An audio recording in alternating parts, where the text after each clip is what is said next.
Hello students, welcome back in English class. Students, today I have a very wonderful chapter to discuss with all of you. The chapter name is Glimpses of India. In this chapter, we will be reading about Glimpses of India. The chapter includes 3 short stories. First one is The Baker from Goa. It's written by Lucio Rodrigues. It's a story about a baker and relates to the old Portuguese days. The second one is Coorg by Lokesh Abrol. It is a story about Coorg, a place in Karnataka, and in this the author describes the weather, environment, people, wildlife, landscape of Coorg. The last one is Tea from Assam by Arup Kumar Datta, and this story is about two friends exploring the tea gardens of Assam and also learning the legends behind it. A collection of 3 stories, and here we are going to visit different part of the world and we will come to know the few unknown facts related to these places. So from this collection of stories of 3, we are going to read the first part of this chapter. The name of the part is A Baker from Goa, written by Lucio Rodrigues. So today we are going to discuss about this part, and this is a pen portrait of a traditional Goan village baker who still has an important place in his society. So this part is about their culture, their rituals. It's about traditional Goan village baker and about their lifestyle. So let's start our discussion about this first part, A Baker from Goa, written by Lucio Rodrigues. So before we start, let's talk about the writer of this chapter, Lucio Rodrigues. Lucio, he was a great Konkani essayist. He wrote several articles in English and Konkani language to various periodicals and magazines.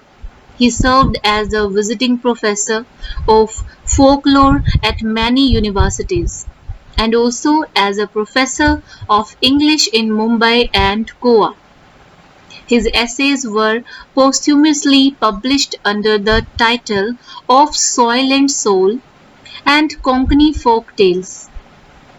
Subtle humor and informal narration are essential features of his writing. And through this chapter, the author has explained that a baker is really very important and essential part of a Goan village. He does not merely represent a profession, but a highly admired Portuguese tradition. His breads are essential on each and every occasion, and he enjoys respect and love of the people. So the very first part, A Baker from Goa, it revolves around the relevance of a baker in the Goan culture, which dates back to the time when Portuguese ruled over the city of Goa.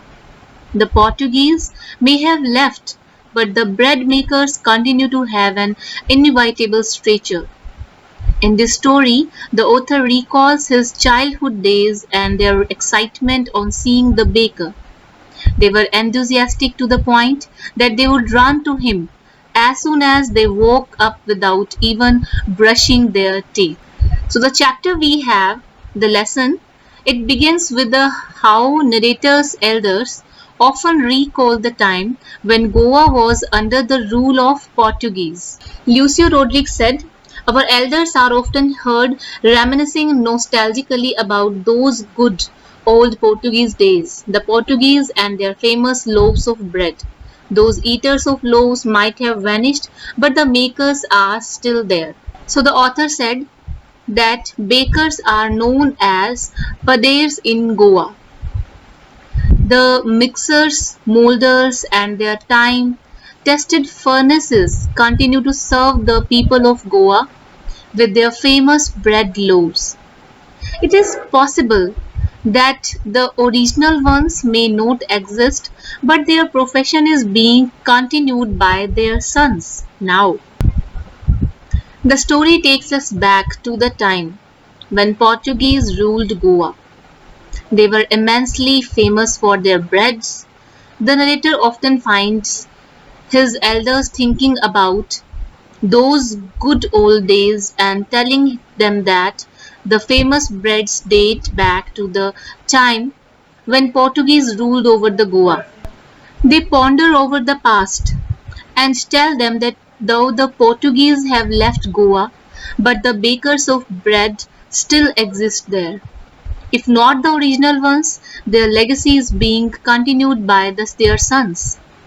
The bakers are still being referred as per their everything about baking is still the same, ranging from those who mold the bread loaves to the furnaces which have survived the ravages of time.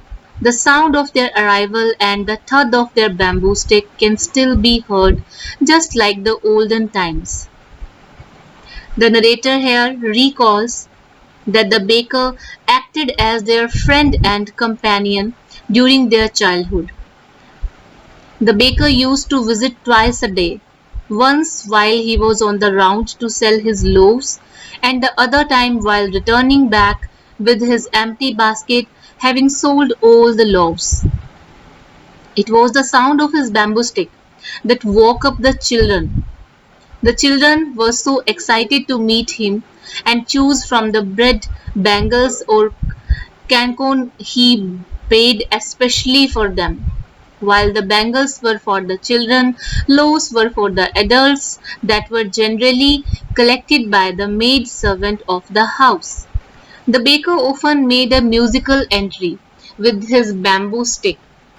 His one hand supported the basket on his head, while the other banged the bamboo on the ground.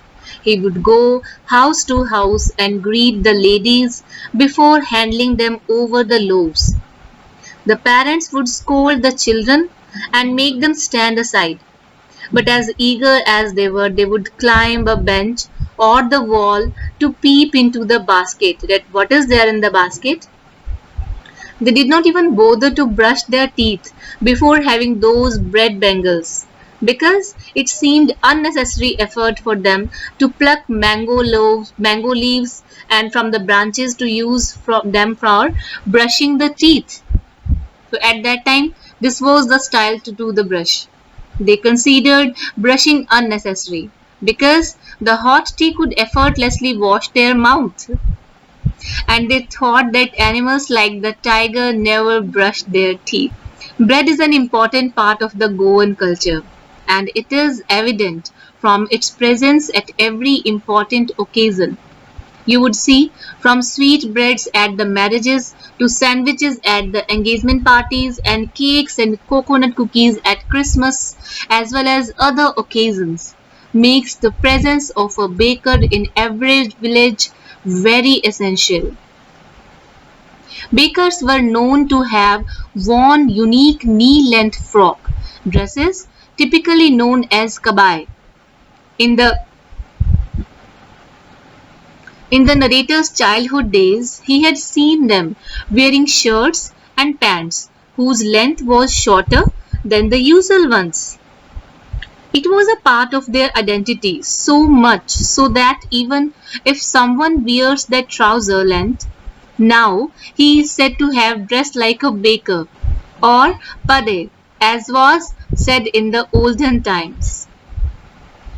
The baker had a way of making monthly record of bills on a wall using a pencil and then collecting the money at the end of the month. How amazing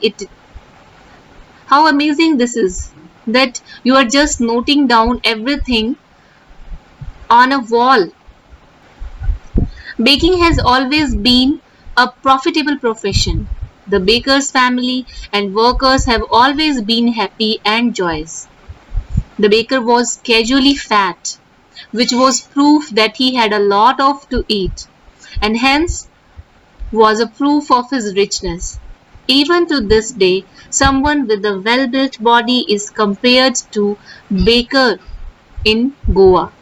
Students, we have done the reading and the discussion of this chapter, And students, I really want from you all to read the chapter again and watch the video and watch this video again so that you can understand the whole chapter clearly.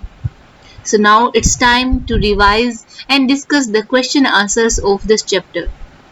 The very first question we have here is, what are the elders in Goa nostalgic about? So here we can guess about what the elders of the Goa are nostalgic. The narrator often finds his elders thinking about those good old days. And here, about what they are talking? They are telling them about the famous breads that date back to the time when Portuguese ruled over the Goa, and they ponder over the past and tell them that though the Portuguese have left Goa, but the bakers still exist. If not the original ones, their legacy is being continued by their sons. Now the second question we have here, is bread making still popular in Goa? How do you know? How we can say the still bread making is popular in Goa? So here we can give the answer easily. Yes, we can say that bread making is still popular in Goa, in the city of Goa. It is evident from the existence of time-tested furnaces, mixers and molders. The legacy of bakers is being continued by their sons. You will find a bakery in every Goan village, as bread is an important part of the Goan culture. What is the baker called? The baker is referred to as Pader in the city of Goa. It's called Pader. When would the baker come? Every day. Why did the children run to meet him? The easiest question, I must say, this is, the baker would come twice every day during the narrator's childhood days. Once in the morning to deliver the loaves of the bread, and secondly in the evening on his return after selling his stock. The children would go running to him to take the special bread bangles he had made for them. Now, the next question we have, question number 6, as question number 5 is in the form of match the following. Here we have to match. So, question number 6, what did the bakers wear in the Portuguese days and when the author was young? So, here the question is divided into two parts. In the Portuguese days, what did the bakers wear? So here we have just read, in the Portuguese days, the bakers wore a unique knee-length kind of frock. It was a typical dress known as kabai. And in the narrator's childhood days, he had seen them wearing shirts and shorter than usual pants. Okay. Now next question we have, question number 7. Who invites the comment? He is dressed like a pader. Why? During the narrator's childhood days, the bakers had a peculiar dress, a weird kind of dress. They wore shirts and shorter than usual pants. And thus, if someone is seeing that kind of pants of that much length, they invite their comment that he is dressed like a pader. Where were the monthly accounts of the baker recorded? This is really so funny, and we can give the answer of this question also. The monthly accounts of the baker were recorded on some wall with a pencil. What does a jackfruit-like appearance mean? A jackfruit-like appearance means a well-built or a plump physique, similar to a jackfruit. So in those days, bakers had plump physique because they were healthy, wealthy and rich, and because baking was really a profitable profession in those days. So his family and servants never starved and were prosperous. So that is why this word they were using, the jackfruit-like appearance. So means a well-built, a plump physique, a similar or seeming like a jackfruit. Now the next question we have, and this is really important, is bread an important part of the Goan life? How do you know this? So this question is really important, and this is really easy as well.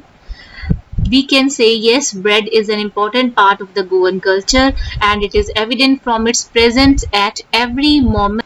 And bread is an important part of the Goan culture, and it is evident from its presence at every important occasion.